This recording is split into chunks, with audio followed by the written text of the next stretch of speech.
এমন দৃশ্যে সহানুভূতি জানানো অত্যন্ত কষ্টদায়ক। এক মুহূর্তের অসাবধানতা আর কত চোখ ভেজাবে এমন দৃশ্যে।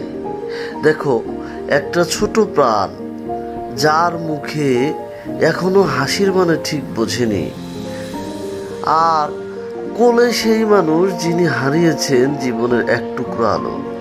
এই দৃশ্য শুধু কষ্টের নয়, এটা একটা বার্তা যে কেউ রাস্তায় নামলে যেন মনে রাখে, শুধু তুমি নিজের নয়, কারো দাদু, কারো বাবা, কারো স্বপ্নের ভরসা। হয়তো দুর্ঘটনা ঘটে, কিন্তু প্রতিটি সচেতনতা পারে শত কান্না থামাতে। তাই দোয়া করি, হে আল্লাহ, যাদের বুক ফেটে গেছে আজ তুমি তাদের ধৈর্য দাও, শান্তি দাও, আর আমাদের সবাইকে হেফাজত করো, যেন কোনো বাড়ির আলো এভাবে নিভে না যায়। আল্লাহ আমিন। আল্লাহ কবুল করো।